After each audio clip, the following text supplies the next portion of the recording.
Halo teman-teman, apa kabar? Nah, kali ini adalah hari di mana kamu akan kembali mendengarkan curhatan. Betul, karena ini adalah hari Minggu, biasanya kamu yang curhat, sekarang saya ingin kamu mendengarkan curhat. Tapi tenang aja nih, curhatan-curhatan yang akan saya bacakan kali ini bukan curhatan kelas bawah, tapi justru curhatan kelas atas yang pastinya bisa menginspirasi kamu. Nah, bagi kamu sahabat pagar kehidupan yang memang sudah menunggu di hari Minggu mengenai curhatan-curhatan keren yang bisa menginspirasi kamu, ayo, posisikan diri kamu dengan posisi duduk yang nyaman, dengarkan apa yang saya akan ceritakan kepada kamu, dan ambil pelajaran dari kisah mereka ya. Nah, bagi kamu yang ingin tahu bagaimana cara curhatnya, supaya kamu bisa dibacakan curhatannya melalui email kepada saya, tolong lihat video curhatan yang lama-lama. Saya sengaja tidak memberitahukannya di sini, supaya kamu pun menonton video curhatan saya yang paling awal. Di situ ada penjelasannya lengkap sekali. Ya, tanpa banyak basa-basi, ayo kita bacain yuk email curhatan pertama dari sahabat pagar kehidupan. Nah teman-teman, untuk curhatan di minggu ini aneh tapi nyatanya banyak topik yang menyinggung masalah keluarga ya. Jadi memang kalau kita pikir-pikir masalah itu bukan hanya soal pekerjaan, bukan hanya soal romansa, tapi percaya atau enggak ya teman-teman, masalah yang paling berkesan, paling berat itu pasti deh selalu ada hubungannya dengan keluarga. Nah sama seperti email pertama yang akan saya bacakan kali ini, email ini dituliskan oleh seseorang yang bernama Keira Azahra. Emailnya begini. Assalamualaikum Kak Aryan, waalaikumsalam, salam kenal nih Kak Aryan, aku Kay dari Pangandaran. Kak Aryan, aku mau nanya deh, bagaimana sih cara meluapkan rasa rindu sebagai seorang ibu kepada anaknya?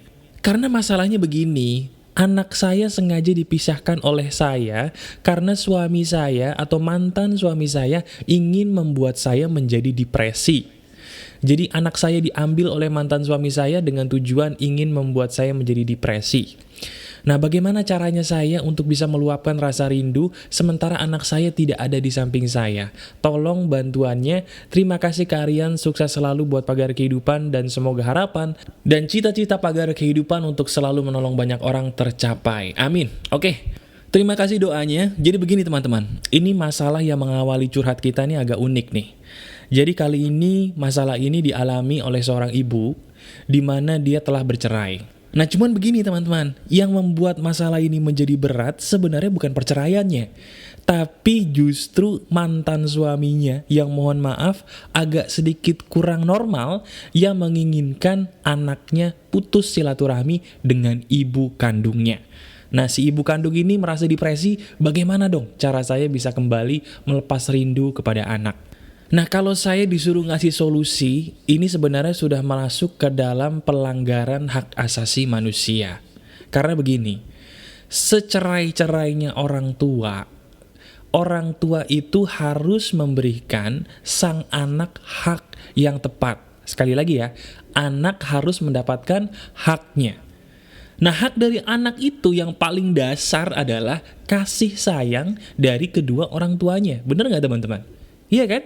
Nah, dalam kasus ini, entah siapa yang salah, tapi intinya ada semacam ketidaknormalan di mana Anda sebagai seorang ibu berusaha diputus silaturahminya dengan anak. Nah, yang paling kasihan sebenarnya di sini bukan Anda sebagai ibu, tapi justru anak. Karena bagaimanapun juga, anak itu butuh loh kasih sayang dari ibu, terutama ibu kandung. Nah kalau saya disuruh ngasih saran untuk masalah kamu, saran saya adalah tolong hubungi organisasi-organisasi yang memang bisa melindungi hak kamu sebagai seorang ibu dan anak. Kalau saya boleh ngasih saran, coba deh hubungi Komnas Perlindungan Anak dan Pengacara. Karena bagaimanapun juga, ini kan anak yang ikut terzolimi, tidak bisa bertemu dengan ibunya. Nah, saya doakan kamu, semoga sahabat pagar kehidupan juga ikut mendoakan ya. Apabila memang kamu punya masalah yang sama seperti ini, tolong jangan ragu-ragu laporkan masalah ini ke pihak yang berwajib, terutama Lembaga Perlindungan Anak.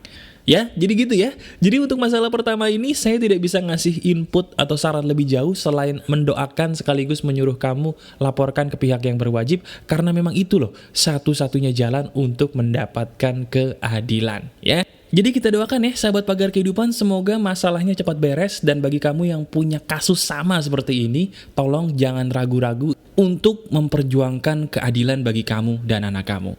Oke, kita doakan yang terbaik ya teman-teman, semoga kasusnya cepat beres. Nah kali ini, kita langsung masuk ke email kedua. Email kedua ini juga ada hubungannya dengan keluarga, tapi masalahnya ini kayaknya juga pernah deh dialami atau sedang dialami oleh kamu semua yang punya permasalahan keluarga. Jadi begini kisahnya teman-teman.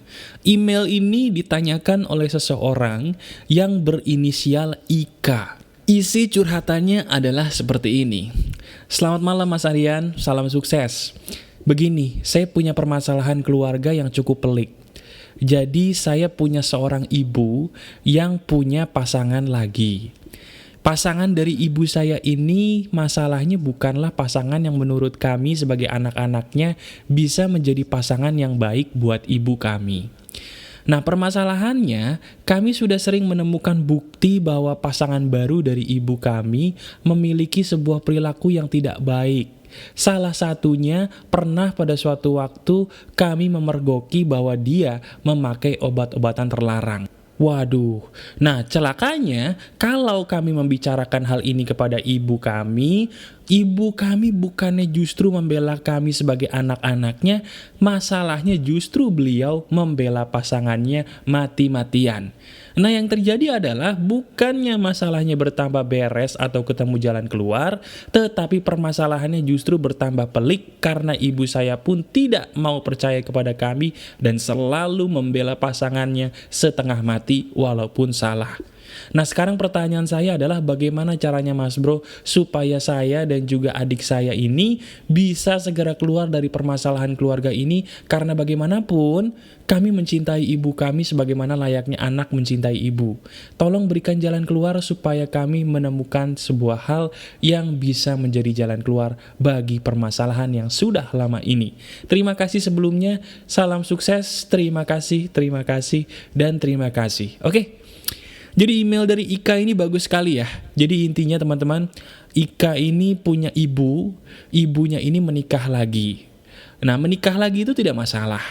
Cuman yang jadi masalah di sini adalah pasangan yang baru dari ibunya ini punya sifat yang ajaib dalam tanda kutip. Salah satunya suka menggunakan obat-obatan terlarang. Nah celakanya lagi teman-teman, kalau misalnya anak-anaknya ini mengatakan hal tersebut kepada ibunya, ibunya bukan membela anaknya tapi justru melakukan pembelaan kepada pasangannya. Sehingga anaknya ini jadi bingung teman-teman. Apakah saya harus jujur kepada ibu saya bahwa perilaku pasangannya itu kian bertambah buruk, atau kami justru harus memendam saja kesalahan dari pasangannya yang sudah terlihat di mata kami demi tujuan supaya keluarga kami tidak terpecah belah. Karena kalau kami bilang nih ke ibu kami justru bukannya membela kami tapi terus membela pasangannya. Intinya begini, kalau memang kita mencintai seorang ibu itu harus diutamakan dibandingkan apapun.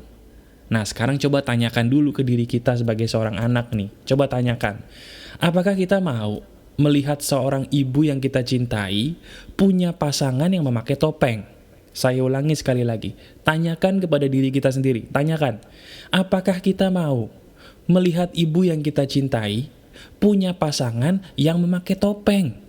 Loh kok pakai topeng? Loh iya dong, di depan ibu kamu dia baik, tapi di belakang ketahuan pakai narkoba. Iya kan? Itu berarti pasangan ibu kamu memakai topeng. Dalam tanda kurung, munafik. Nah kalau seandainya kita sebagai seorang anak, masa kita tega ngelihat ibu kita punya pasangan yang mohon maaf nih, kelakuannya buruk di belakang? Nah memang kalau kita jujur nanti takutnya malah terjadi pertikaian, karena mungkin ibu kamu lebih cenderung suka ya membela pasangannya dibandingkan mempercayai apa kata kamu sebagai anak-anaknya. Nah solusi saya buat kamu adalah begini, pertemukan diri kamu dengan ibu dalam kondisi empat mata, artinya pasangan ibunya tidak perlu ada.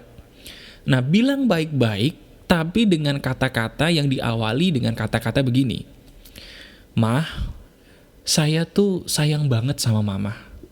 Saya sayang banget sama mama, saya nggak mau kehilangan mama. Justru karena saya sayang banget sama mama, saya ingin memberitahukan sebuah fakta. bahwa pasangan mama sudah terbukti di depan kami sebagai anak-anaknya memakai narkoba.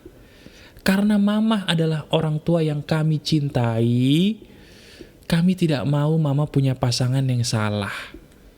Nah, awali dengan kata-kata begitu dulu. Memang mungkin kalau memang karakter dari ibu kamu sukanya agak sedikit membela pasangan terus secara berlebihan, akan ada pertikaian di depan. Tapi percaya deh, kalau kita menggunakan hati, dari hati ke hati, dengan kata-kata cinta gitu ya, kami cinta mama, aku cinta mama, terus gitu. Sengotot-ngototnya ibu kalau dikatakan cinta, cinta, cinta, lama-lama luluh juga. Percaya deh. Nah selama ini, pasti kalau terjadi pertikaian, perdebatan antara anak dengan ibu itu salah satunya kan sama-sama ngotot. Nah sekarang jangan. Daripada sama-sama ngotot, sambil ngomong, sambil diawali kata, kami cinta mama loh. Kami sayang mama. Jadi masalahnya tuh di sini mah. Gitu. Ya, jadi kalau kamu punya konflik dengan orang tua, awali dengan kata kami sayang mama, kami cinta mama. Kalau misalnya beliau ngotot, ulangi lagi, kami cinta mama, kami sayang mama. Ngotot lagi, kami sayang mama, kami cinta mama. Lama-lama beliau pasti luluh. Karena kata cinta dan sayang itu akan selalu kena ke hati seorang ibu, dan itu yang akan selalu membuat ibu jadi luluh, tidak peduli seberapa tinggi bentengnya terhadap kamu. Cobain. Ya, praktekin itu semua, jangan tutupi keburukan pasangan ibu kamu, karena bagaimanapun kita ingin sebagai seorang anak, ibu kita bahagia dengan orang yang benar. Setuju? Setuju. Lakukan ya. Dipraktekin. Oke? Nah, gitu caranya. Oke, email ketiga teman-teman, kali ini bukan ada hubungannya dengan masalah keluarga, tapi dia berhubungan dengan masalah percintaan. Nah, tapi tenang aja nih, masalah percintaan dari kasus ketiga ini nggak norak sama sekali, justru malah bisa menginspirasi. Permasalahannya adalah begini, email ini diceritakan oleh seseorang yang bernama Hasmawarni. Begini curhatannya. Assalamualaikum kak. Waalaikumsalam. Jadi gini, aku mau curhat. Dulu tuh aku punya pacar. Nah pacar aku itu bisa membuat aku termotivasi supaya aku bisa belajar dengan rajin. Nah sekarang pacar aku nyatanya sudah tidak sama aku lagi. Padahal dulu ketika ada dia saya semangat banget. Sampai akhirnya saya bisa jadi orang yang mengalami peningkatan besar dalam hidup. Salah satunya, karena saya diberikan semangat oleh pacar saya di masa lalu, saya bisa mencapai peringkat kelas yang tinggi loh kak. Nah sekarang pertanyaan saya adalah begini, kan orangnya udah nggak ada lagi di samping saya dan dia terpaksa harus berpisah karena alasan tertentu. Bagaimana dong caranya supaya saya nih bisa jadi orang yang kembali bersemangat ketika saya sudah tidak lagi bersama dengan pasangan saya? Masalahnya prestasi saya sudah menurun jauh dan kehidupan saya pun menjadi terasa hampa. Tolong bantuannya, terima kasih, dan terima kasih. Oke, jadi Hasmawarni, sebenarnya permasalahan kamu ini adalah permasalahan yang pastinya dialami semua orang. Tahu nggak permasalahan ini akarnya apa? Akarnya adalah sederhana. Selama ini kebanyakan orang berpikir bahwa punya pasangan itu sama dengan menggantungkan diri kepadanya.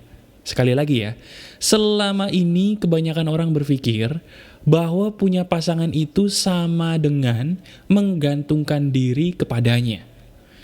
Nah, pola pikir seperti ini itu sama dengan bunuh diri loh. Kenapa? Karena pada dasarnya kita sebagai manusia itu tidak boleh menggantungkan diri kepada siapapun selain kepada Tuhan semesta alam. Termasuk juga pasangan kita. Lah, tapi kan pasangan kita baik mas bro, boleh dong kalau kita bergantung sama pasangan yang baik? Jawabannya tetap tidak teman-teman. Kenapa? Karena pasangan juga manusia. Ada kalanya dia baik, ada kalanya dia jahat. Ada kalanya dia bisa di samping kita, ada kalanya juga mungkin dia tidak bisa di samping kita karena kesibukan atau karena hal lain. Nah sekarang bayangkan deh, kalau kamu sudah bergantung nih seperti kasus di email ini kepada pasangan, dan pasangan kamu tidak ada lagi, bukankah kamu seperti orang yang mengalami kiamat dalam hidup kamu? Nah, solusinya buat kamu adalah begini. Mulai saat ini, kamu katakan kepada diri kamu sendiri bahwa kebahagiaan itu mutlak berasal dari dalam diri kamu sendiri. Katakan, kebahagiaan gue mutlak berasal dari dalam diri gue sendiri. bukan dari orang lain. Nah sekarang tugas kamu begini. Tugas kamu coba deh temuin 1, 2, 3 hal yang bisa membuat kamu happy ketika kamu melakukan itu. Saya kasih contoh ya. Biasanya kalau saya nih, saya jadi happy kalau saya olahraga. Walaupun bulan puasa teman-teman, kalau orang-orang bulan puasa lemes gitu ya, saya malah enggak. Saya malah jogging, saya malah olahraga sore-sore. Lah kenapa? Karena itu buat saya happy. Tujuannya supaya saya nggak bergantung sama orang lain. Karena orang yang bergantung dengan orang lain itu orang yang paling nyebelin. Percaya atau enggak? Setuju nggak? Coba, sekarang kamu pernah nggak punya teman atau kenal orang yang dikit-dikit kamu, dikit-dikit kamu, dikit-dikit kamu, rasanya gimana? Pusing kan? Kesel kan? Bahkan emosi, betul nggak? Nah begitu juga kamu nih. Kalau kamu secara nggak sadar menggantungkan diri sama orang lain terus, ya kamu juga bakal buat orang itu pergi loh. Nggak peduli dia itu siapa, itu fakta.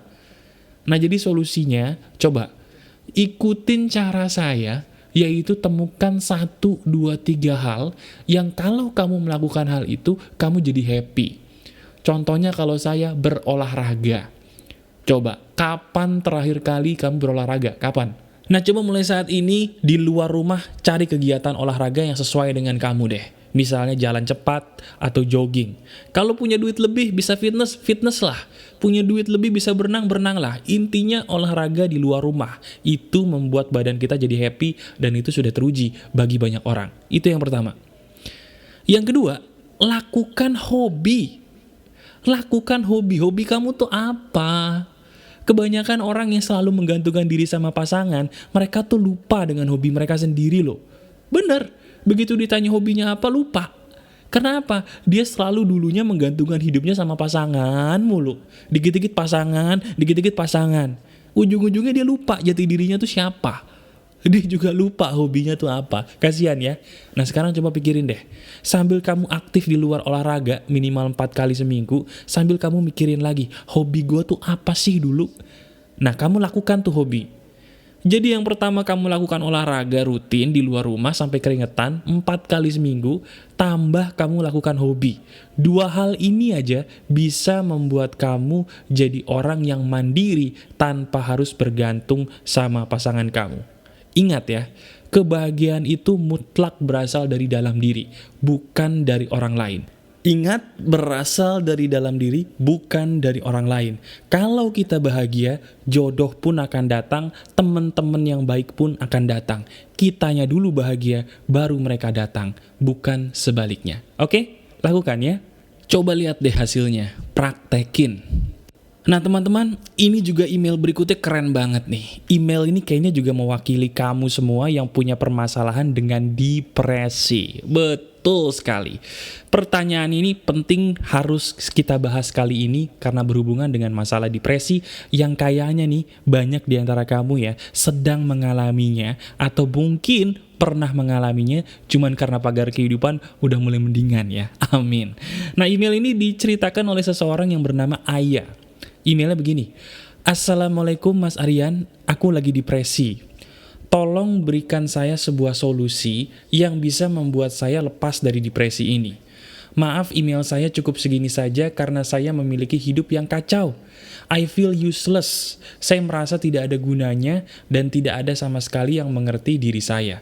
Terima kasih atas bantuannya. Semoga Tuhan membalas kebaikan Mas Aryan. Terima kasih, dan terima kasih. Oke. Terima kasih kembali Ayah. Jadi gini ya, ada orang bingung, Mas bro, gue bingung deh, kenapa sih kok gue bisa depresi? Ada apa yang salah dengan diri gue? Kenapa gue bisa depresi sementara orang-orang di sekitar gue kok bisa semuanya tuh gak mengalami depresi? Salahnya gue di mana? Teman-teman, yang namanya depresi itu sebenarnya terjadi bukan tanpa sebab. Sebab dari kamu depresi itu adalah karena kamu kehilangan pegangan. Sekali lagi ya, orang depresi itu karena kehilangan pegangan dalam hidup. Nah, pegangan dalam hidup yang pertama yang biasanya dimiliki orang itu siapa? Keluarga. Keluarga itu adalah pegangan hidup yang paling awal yang dimiliki oleh orang-orang.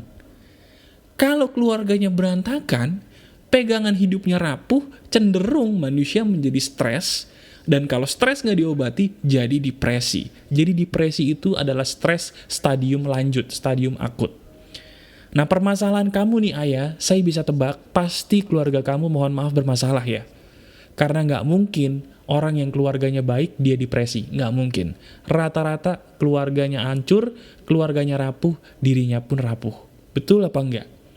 Nah, sekarang begini. Ayah, dalam hidup ini, kita tidak bisa mengatur kita dilahirkan di mana, menjadi siapa, dan seperti apa. Kita tidak bisa mengatur, kita mau lahir di keluarga yang akhirnya mohon maaf broken home, cerai, atau kita lahir di keluarga yang rukun. Dan sekali lagi, kita juga tidak bisa memaksakan orang tua kita untuk rukun, tidak peduli sebagaimanapun kita menginginkannya. Nah, itu fakta. Nah, apa hubungannya dengan depresi? Depresi itu tadi saya bilang karena kamu kehilangan pegangan. Nah, sekarang gini, ganti pegangan kamu dari yang tadinya pegangannya pengennya keluarga, ganti pegangannya ke sesuatu yang lebih tinggi. Apa pegangan yang lebih tinggi dari keluarga? Betul, Tuhan semesta alam. Kebanyakan manusia itu jadi gampang stres karena mereka memegang pegangan yang mana pegangannya itu rapuh. Pegangan yang rapuh itu biasanya ketika kamu menggantungkan diri kepada manusia. Siapapun manusia itu, kalau kamu gantungkan hidup kamu ke mereka, hidup kamu terancam. Terancam. Gak peduli mereka adalah keluarga kamu, gak peduli mereka adalah pasangan kamu, gak peduli mereka adalah sahabat terdekat kamu. Terancam. Nah, sekarang ganti pegangan kamu. Dari yang tadinya berpegang kepada manusia, peganglah Tuhan semesta alam. Kembalilah kepadanya. Ibadah kamu diperbaiki dong. Coba kapan terakhir kali kamu berdoa? Kapan terakhir kali kamu rutin ke rumah ibadah, apapun keyakinan kamu? Kapan terakhir kali kamu sungguh-sungguh mencari Tuhan yang hilang dalam hidup kamu? Karena kebanyakan orang depresi itu Tuhannya hilang. Ya, Tuhannya hilang. Cari lagi. Cari kembali kepada pola hidup berdoa dan andalkan Tuhan semesta alam di setiap kegiatan hidup kamu. Jangan bergantung pada manusia, tapi jadikan Tuhan semesta alam sebagai sahabat kamu. Nah, sambil kamu mulai berdoa lagi secara rutin, mulai beribadah lagi secara rutin, curhatkanlah masalah kamu kepadanya. Yang Maha Kuasa itu Maha mendengar. Cuman dia, Sang Pencipta alam semesta itu pengen kamu yang memulai duluan. Supaya hidup kamu pun jadi lebih baik karena kamu mau menyentuhnya. Ya, jadi coba pola hidupnya yang pertama, kembali beribadah kepadanya secara rutin, lepaskan semua masalah kamu kepadanya, tuntaskan setuntas-tuntasnya sampai hilang sehilang-hilangnya. Kalau perlu nangis, nangislah, tapi nangislah ketika kamu beribadah, bukan nangis di depan orang lain, di depan Sang Pencipta dalam ibadah kamu. Itu yang pertama. Yang kedua, sambil kamu rutin beribadah, coba sama seperti cara yang sebelumnya tadi, olahragalah di luar rumah. Karena bagaimanapun, banyak loh orang yang saya bantu, percaya atau enggak, masalahnya itu kelar, hanya saya suruh olahraga rutin di luar rumah. Bener, coba deh kalau kamu nih yang sekarang nih, sekedar denger saya doang, nggak praktek rugi. Apapun masalah kamu teman-teman, coba deh, kamu mulai sekarang nih, mulai besok, kamu olahraga rutin deh. 4 kali seminggu di luar rumah sampai keringetan. Jangan di dalam rumah. Jangan hanya mengepel rumah, nyapu rumah, kamu mengatakan itu olahraga. Bukan, itu bukan olahraga. Beda. Olahraga di luar rumah yang membuat kamu berkeringat, apapun itu, 4 kali seminggu. Bisa jalan cepat, bisa jogging, bisa berenang, bisa fitness, bisa basket, bisa futsal, apapun itu, 4 kali seminggu. Olahraga di luar rumah. Dengan olahraga aja nih, rata-rata percaya atau enggak, semua orang tuh sembuh loh. Mulai dari yang berat depresinya, sampai yang ringan semuanya stabil. Nah, buat kamu, sambil kamu curhat kepada Tuhan semesta alam secara rutin, olahraga 4 kali seminggu di luar rumah. Liatin deh, dalam waktu sebulan dari sekarang, kalau kamu praktekin, masalah kamu beres dengan sendirinya. Dicobain. Ini juga berlaku bagi kamu yang punya permasalahan lain ya. Cobain deh, sekedar olahraga 4 kali seminggu aja di luar rumah. Masalah kamu tiba-tiba beres sendiri. Dicobain. Biar nggak jadi teori, dicobain. Dipraktekin ya. Nah teman-teman, itu adalah masalah-masalah yang sudah saya bacakan yang berhubungan dengan permasalahan hidup. Nah tadi saya bilang bahwa pegangan yang paling kuat itu adalah ketika kita kembali kepada Tuhan semesta alam. Nah email terakhir yang akan saya bacakan ini ada hubungannya dengan ibadah. Email ini juga cukup keren nih. Email ini ditanyakan oleh seseorang yang memang punya permasalahan dengan menjalani ritual ibadah. Dia adalah seorang muslim dan ibadah seorang muslim adalah sholat. Pertanyaannya adalah seperti ini. Email ini ditanyakan oleh orang yang bernama Martin. Martin bertanya seperti ini. Assalamualaikum Mas Aryan, langsung aja. Tadi saya dengar curhatan di pagar kehidupan mengenai ibadah. Nah, saya ingin bertanya nih, bagaimana sih caranya meningkatkan keinginan untuk beribadah kepada Allah? Motivasi atau gambarannya apa ya yang bisa bikin kita tuh terpancing buat melaksanakan ibadah? Saya seorang muslim yang kadang bersemangat untuk sholat, tapi kadang-kadang malah jadi males banget untuk mengerjakan sholat. Tolong dong, kasih bantuan saya, karena saya yakin nih, Mas Aryan Surya adalah seseorang yang sudah menemukan jalan untuk rutin beribadah. Terima kasih atas bantuannya Mas Aryan. Wassalamualaikum. Waalaikumsalam. Oke, jadi Martin ini, dia mewakili orang muslim yang males untuk mengerjakan sholat. Bagaimana caranya supaya kita menjadi orang itu bisa rajin beribadah apapun keyakinannya gitu ya. Caranya yang paling sederhana adalah memahami kenapa kamu malas. Gitu. Kalau kamu ingin mengobati sesuatu teman-teman, temukan dulu penyebabnya. Karena dari sebabnya, kamu bisa ketahui obatnya harus ngapain. Penyebab orang malas itu apa? Penyebab orang malas dalam hal apapun karena dia tidak bisa menemukan nikmatnya. Betul nggak? Orang jadi males karena dia nggak nemuin nikmatnya. Orang males sekolah karena di sekolah dia ngebayangin gurunya ngebosenin, temennya nggak asik, pegel duduk terus, betul nggak? Tapi kalau misalnya dia tadinya males sekolah, terus dia punya pengalaman, punya gebetan baru, iya kan? Semangat nggak dia sekolah? Semangat kan? Karena ada yang bisa membuat dia bahagia atau nikmat. Nah begitu juga dengan ibadah Martin. Saya dulu juga sama seperti kamu. Ketika sholat kayaknya berat gitu ya. Apalagi kalau subuh, kalau isya itu paling berat tuh. Betul nggak? Nah akhirnya saya menemukan jalan itu karena saya mengikuti acara dari Ustadz Abu Sangkan. Bisa kamu cari di YouTube tuh, Abu Sangkan. Beliau itu sangat berjasa loh. Ya, sayangnya beliau sudah tidak begitu populer lagi, entah kenapa. Bapak Abu Sangkan ini mengajarkan metode sholat yang membuat saya jadi ketagihan. Ketagihannya karena beliau mengajarkan sholat benar-benar seperti apa yang dicontohkan Rasul. Rasul itu kalau beribadah, beliau lama loh. Nggak cepet. Nggak kayak orang-orang kita tuh, mohon maaf kalau tarawih cepetnya bukan main. Nggak begitu. Kenapa? Karena ternyata kalau ibadah kita dinikmati, lambat, itu membuat kita ketagihan. Nah sekarang Martin, coba deh. Mulai sekarang ibadah kamu setiap gerakannya harus benar. Kalau tegak, tegak. Kalau ruku 90 derajat. Kalau sujud, lamain. Punggungnya dibuat rata, dilamain. Dari gerakan yang benar aja, dan kamu perlambat gerakannya dinikmati, biasanya kamu bakal ketagihan. Cobain.